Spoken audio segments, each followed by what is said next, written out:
David Ornstein from The Athletic gives an update on Spurs' pursuit of Antoine Semenyo. Graham Potter gives a positive view on Dejan Kulusevski's recovery and return to action. 5 pundits give their score predictions for the North London derby, plus Spurs have a new sponsor.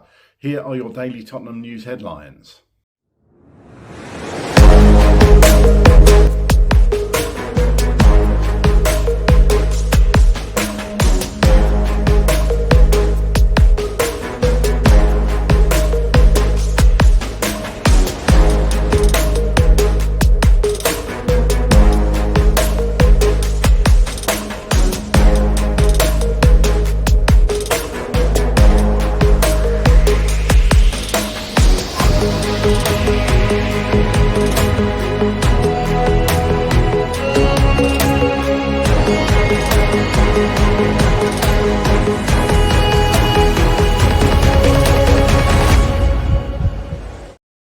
Hello, my name's Craig and here are your daily Tottenham news headlines where I'll be going through all the latest news, rumours and reports. If you're watching on YouTube and I'm not already as yet subscribed to the channel, please consider doing so, like, share and comment below. And if you're listening on an audio platform, please do hit that follow button and leave a review if you can. Okay, let's get into it. Sports View report that Tottenham Hotspur are one of the clubs keen on recruiting the services of Bournemouth attacker Antoine Semenyo ahead of the January transfer window, according to the Athletic journalist David Ornstein. Semenyo has a £65 million release clause in his contract, which can be activated during the winter transfer window, and Spurs could look to make a concrete move as manager Thomas Frank wants to bolster his attack. It's applicable immediately and available immediately, so the January transfer window, Ornstein said concerning the player's release clause.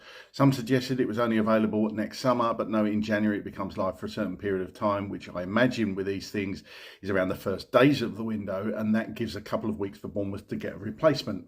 Bournemouth, except he wouldn't have signed the new deal if he hadn't agreed to this. My understanding is that it's available to all clubs and not just certain suitors. You know, the likes of Liverpool, City and Spurs have all been heavily linked in recent days and weeks.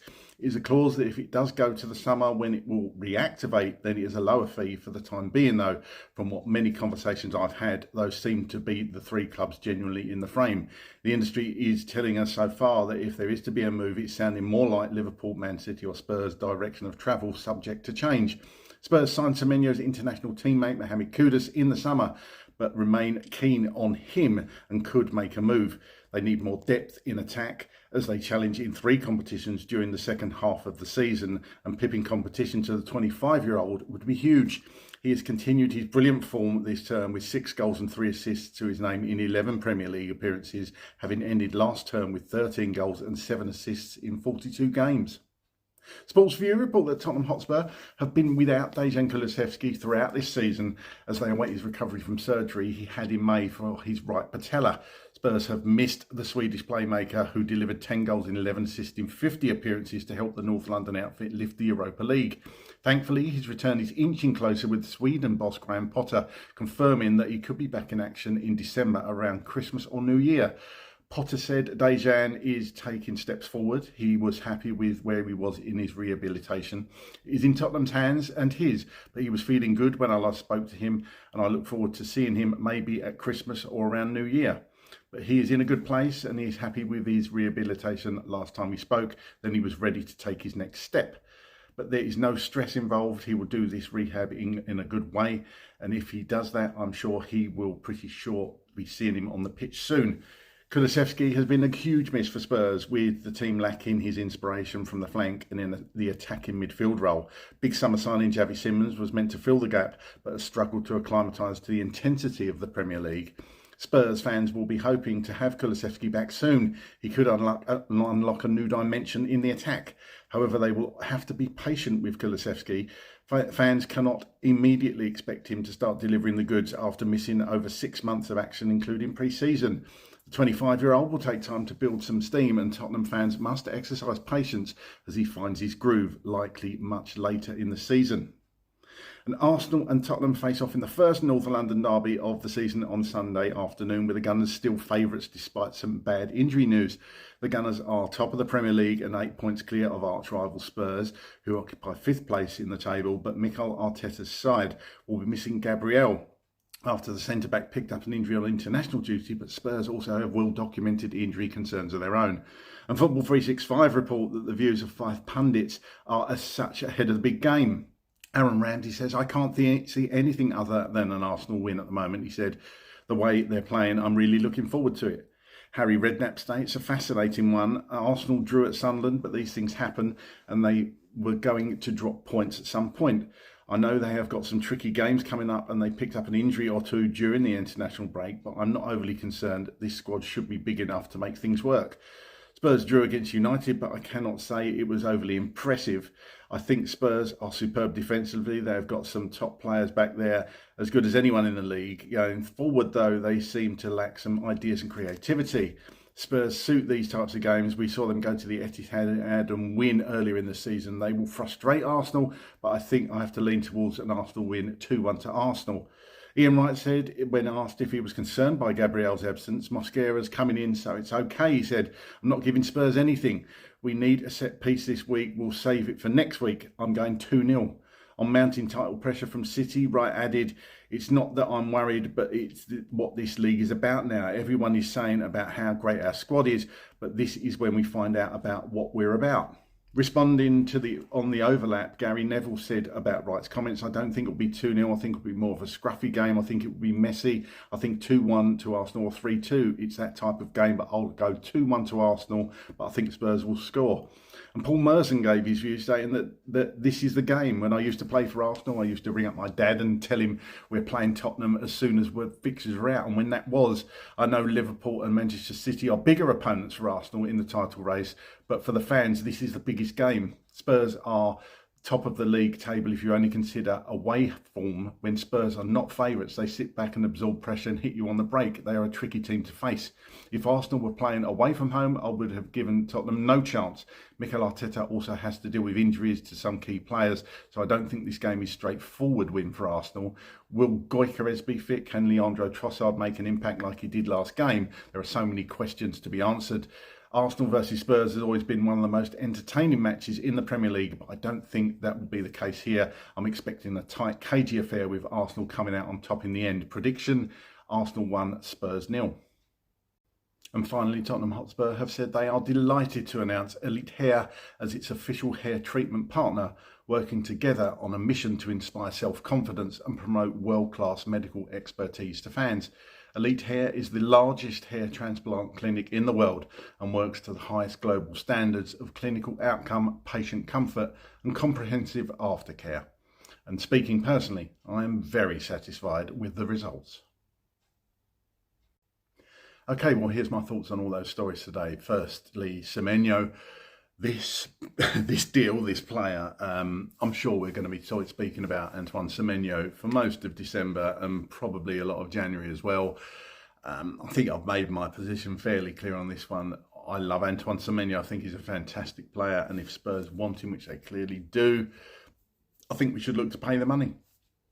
£65 million, if that's the release clause. We're told that the January transfer window is difficult, but how is it difficult? £65 million, there you go. If you want the player, pay the money, trigger the release clause, thrash everything else out. I can't see personal terms or wages being an issue with Semenyo. You know what the fee is, £65 million, go and do it. Of course, we run the risk in anything like this of being gazumped by somebody like, we've still had nightmares about the Eze deal, of course. Semenyo, as far as we know, as far as I know anyway, is an Arsenal fan. So could that happen again? Could Arsenal come in? Surely not. Does lightning strike twice? Not even going to preempt it or tempt fate on that one. But look, Spurs want Semenyo, so just go and get him. Show a bit of ambition, go and get the player. We wanted him in the summer. It's been proved. I think we can honestly all say now it's proved that was a mistake, perhaps not going for him in the summer, signed a new deal. But that's the release clause, £65 million. So Spurs, if you want it, if you want the player, go and get the player. You know what the fee is. Kulusevski, Graham Potter talking there about Kulusevski's return. Obviously, this was it's concerning really at the time that I think it was Ange that said it was just a knock for Kulusevski, and now he's been out 6 or 7 months, had to have surgery. obviously a lot more serious than they thought at the time, or whether they did know and just didn't want to tell anyone, I don't know. But, you know, a long road back for Kulusevski, that's almost approaching lengths of time for an ACL, you know. So whatever he did, whatever damage he did to his patella, and I'm sure a lot of you have seen that gruesome picture he posted of his surgery.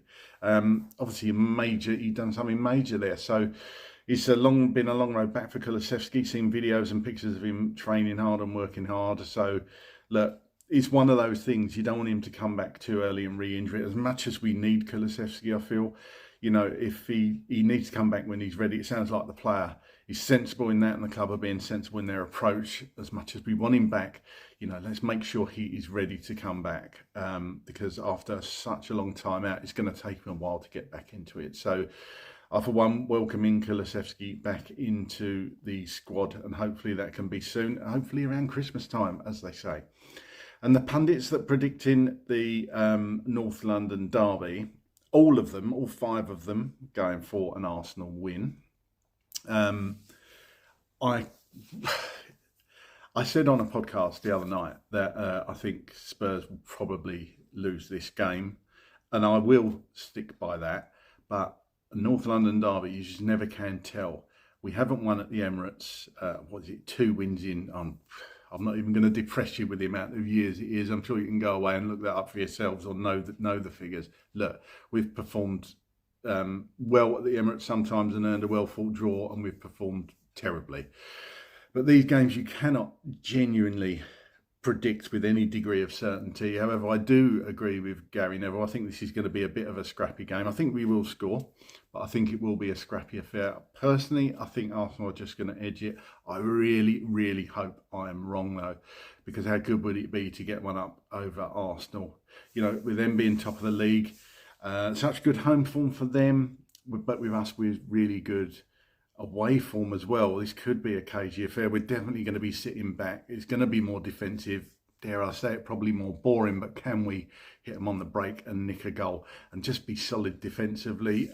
This is one of the games that I look forward to. I know a lot of fans don't look forward to the North London derbies, but I think that's why you play football and support a team, to play your biggest rivals, and this certainly is that. So come on, Spurs, let's try and get a result against Arsenal at the weekend. And no more international breaks, should we please? And I think March is the next one. So it's a clean run right through. But get down in the comments and let me know your predictions for the North London derby this weekend, or anything else you want to talk about as a Spurs fan right now. And as always, come on, you Spurs.